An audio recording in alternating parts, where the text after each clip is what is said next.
Hello everyone, this is Janvi. आज हम करने वाले हैं प्रॉपर्टीज ऑफ डिटर्मिनेंट्स। इनकी थ्योरम मतलब ये कुछ थ्योरम है हमारी डिटर्मिनेंट की प्रॉपर्टीज से रिलेटेड। यहाँ पे थ्योरम प्रूफ करने के लिए नहीं आती है, लेकिन जो हमारे प्रूफ वाले क्वेश्चन आते हैं उसमें ये यूज होती है। तो बस हम इन्हें थोड़ा समझेंगे कि किस तरह से हम इन्हें क्वेश्चन में यूज करेंगे। प्रूफ ये करनी नहीं, सिर्फ समझना है इन्हें। तो हमारी फर्स्ट थ्योरम है, value of determinant does not change when rows and columns are interchange. जो डिटर्मिनेंट की वैल्यू है वो चेंज नहीं होगी अगर रो और कॉलम इंटरचेंज हो जाए तो। बट इस थ्योरम से पहले ना मैं आपको पहले ये समझाऊंगी।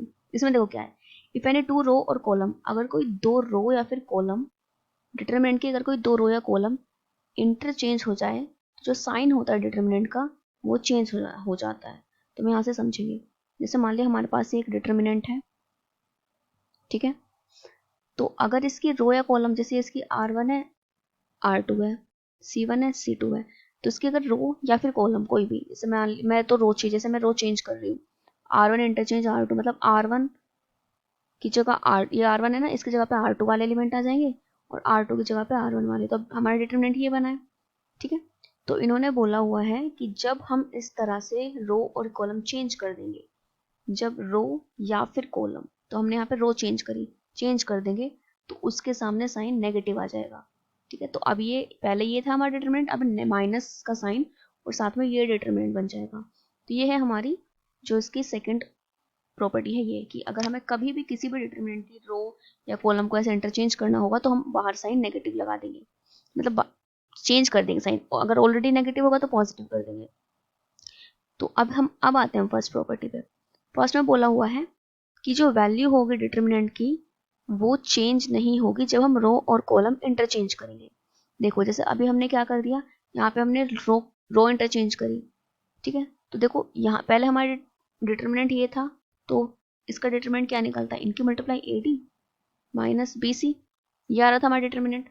तो इन्होंने बोला कि जब हम रो या फिर कॉलम भी चेंज कर देंगे ना, पहले देखो हमारा डिटरमिनेंट ये आया, अब हमने यहाँ पे रो चेंज कर दी तो डिटरमिनेंट में कोई चेंज होना चाहिए। इन्होंने बोला कोई चेंज नहीं होगा, अब भी सेम ही आएगा। मल्टीप्लाई करके देखो, इनकी मल्टीप्लाई होगी फिर AD, तो ओवरऑल मिला के माइनस साइन हम अंदर यूज करेंगे, क्या बन गया माइनस CD प्लस AD, तो ये ही बन गया। तो फर्स्ट प्रॉपर्टी यही थी हमारी कि अगर हम रो को या फिर कॉलम को इंटरचेंज कर देते हैं तो डिटरमिनेंट में कोई चेंज नहीं आएगा, जो पहले आ रहा था तब भी वो ही आएगा।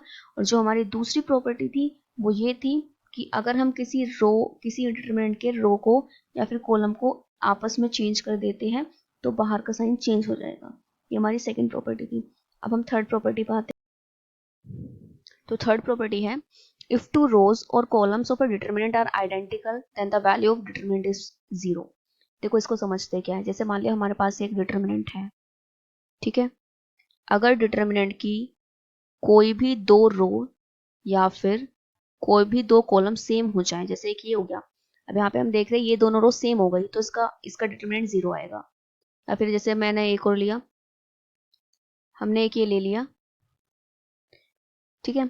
हम देख रहे हैं कि इसका फर्स्ट कॉलम और इसका थर्ड कॉलम सेम हो आया है, तो इसका डिटरमिनेंट कितना निकलेगा, 0 निकलेगा। तो हमें एक्सपेंड करने की जरूरत नहीं है। अगर आपको दिखता है किसी भी डिटरमिनेंट में कि या तो दो रो सेम आ रही है या फिर दो कॉलम सेम आ रहे हैं, तो आपको सीधा सीधा उसका डिटरमिनेंट क्या लिख देना है, 0 लिखना है। उसको सॉल्व करने की जरूरत नहीं पड़ेगी, ठीक है। तो हमारी फिर नेक्स्ट फोर्थ प्रॉपर्टी देखो क्या है। फोर्थ प्रॉपर्टी है, if all the elements of are rows or columns of a determinant are multiplied by the same number then the determinant is multiplied by that number। देखो इसको समझो क्या है। इसमें बोल रखा है कि जैसे मान लिया हमारे पास एक डिटरमिनेंट है, ये है हमारा डिटरमिनेंट 1 2 3 ABDECF, ठीक है। तो इन्होंने फोर्थ प्रॉपर्टी में बोल रखा है कि अगर हम किसी भी रो को या किसी भी कॉलम को किसी एक नंबर से मल्टीप्लाई कर देते हैं, जैसे मान लिया मैं M से मल्टीप्लाई कर रही हूँ, मैं M से मल्टीप्लाई कर रही हूँ फर्स्ट कॉलम को, तो हमारा फर्स्ट कॉलम क्या बन जाएगा, तो हमारा पूरा का पूरा फर्स्ट कॉलम M से मल्टीप्लाई होगा, मतलब M 2M 3M बन जाएगा, ADCBEF, ठीक है, ये हो जाएगा।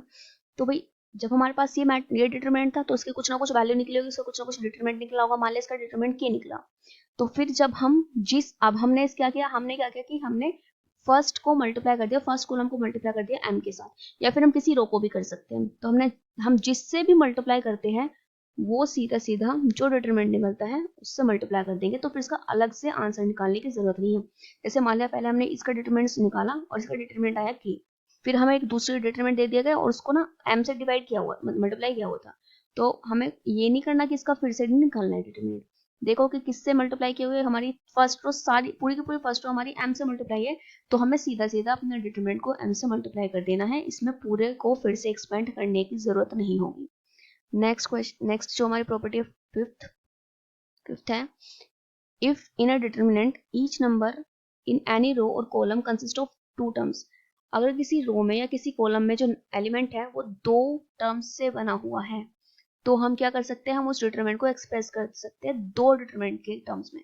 फॉर एग्जांपल, अगर हमारे पास एक ये डिटरमिनेंट है 1 + x² 1 + y², 1 + z², या चलो 2 कर लो इसको, 2 + z², और ये a b c 4 5 6, तो इन्होंने बोल रखा है कि अगर कोई determinant, if in a determinant, अगर किसी डिटरमिनेंट में each element in any row और कॉलम, किसी रो में या किसी कॉलम में कोई एलिमेंट दो टर्म से कंसिस्ट है। अब देखो हमारे डिटरमिनेंट में जो हमारा फर्स्ट कॉलम है वो दो टर्म से बना हुआ है, तो the determinant can be explain, तो ये जो डिटरमिनेंट होगा इसको हम एक्सप्रेस कर सकते हैं सम ऑफ टू अदर डिटरमिनेंट, दो दूसरे डिटरमिनेंट के टर्म्स में हम इसे दिखा सकते हैं। देखो कैसे दिखाएंगे, हमारा जो फर्स्ट कॉलम है यही तो दो टर्म से बना हुआ है, तो पहले तो सिर्फ इसकी फर्स्ट टर्म लिख दो 1 1 1, बाकी आगे तो डिफरेंस है ही नहीं कुछ, मतलब चेंज ही नहीं करना है हमें, 4 5 6, फिर देखो बीच में कौन सा साइन था, प्लस का, तो प्लस लगा दो, फिर उसके बाद की टर्म कौन सी है, सेकेंड टर्म का क्या है, x² y² z²,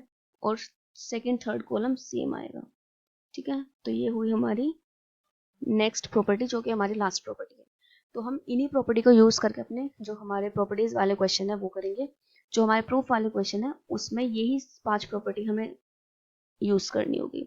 ठीक है, सो नेक्स्ट वीडियो लेकर आएंगे हम प्रॉपर्टीज के क्वेश्चन करेंगे, काफी इंपॉर्टेंट क्वेश्चन है प्रॉपर्टीज, ये जो इनकी कोई थ्योरम आती नहीं है एग्जाम में, बट हाँ इनसे जो रिलेटेड क्वेश्चन आते हैं प्रूफ वाले वो एग्जाम में आते हैं, तो आपको उन पर फोकस करना है। Okay, thank you for watching this video.